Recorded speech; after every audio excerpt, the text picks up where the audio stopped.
Good morning and welcome to Love Every Moment, coming to you today from Kema, Texas. Today's verse is Titus 3:1.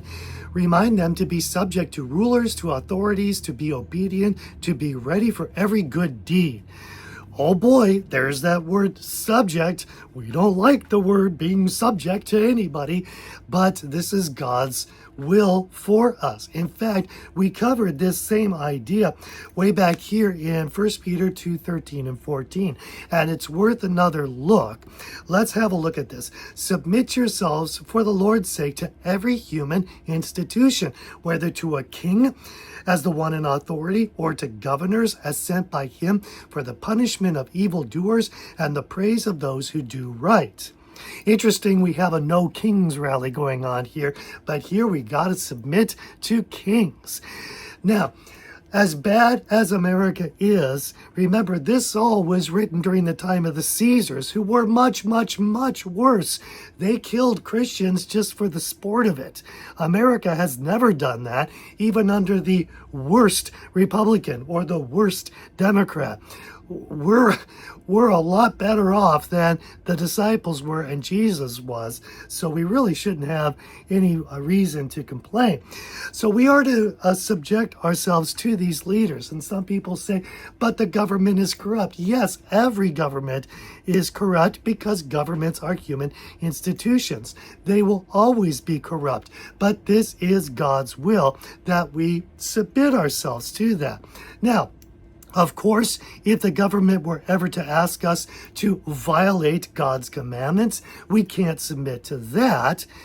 But generally speaking, America doesn't really do that. Yes, we have to pay taxes. Yes, I don't like how my taxes are being spent. But we still have to render to Caesar the things that are Caesar's. We have to obey other laws, such as traffic laws. And I may not like the speed limit, but that's the law. I am to submit to that. And that's how I can fulfill God's law, is to obey the human laws there. On that note, by the way, if anyone claims to be a sovereign citizen or something similar to that, they can't claim to be a Christian also, because those two ideas are diametrically opposed. Here it says, be subject to rulers. And a sovereign citizen will say, well, I don't contract with the state, blah, blah, blah, whatever. That's not a Christian reaction.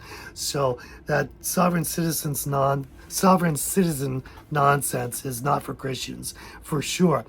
Now, regarding politics, I do like to ask Christians who are following this, what is on your social media posts? Is it mostly a bunch of politics and rants? Or is it showing the love of God? It's just something to do a little self-reflection on that. Now, another note is I like to use various commentators as I look up these verses. And one of my favorites is J. Vernon McGee. And some of you are going to disagree with this, but I agree with J. Vernon McGee when he says it is a good thing for Christians to become politicians. We need Christians in all parts of society. We need Christians to be politicians, to be school teachers, to be waitresses, to be every part of society. It's going to be good for our society. In fact, Christians should be the best citizens of any country, and any country should be happy to have Christians as their citizens if we are obeying their laws. It's exactly what we want. It's going to be a more orderly society. But he also says that politics is not the business of the church, and I agree with that. Jesus did not set up the church to be a political machine. And some people were hoping that. Some people were hoping that Jesus would come to overthrow the government of Rome, and he didn't. So they went from Hosanna to crucify him within just a few days, because they saw that Jesus was cleaning out the temple and not cleaning out Rome. So I really think our main purpose here is to spread the love of God and to minister his love as a church.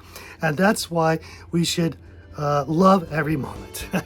Thank you. Have a great week.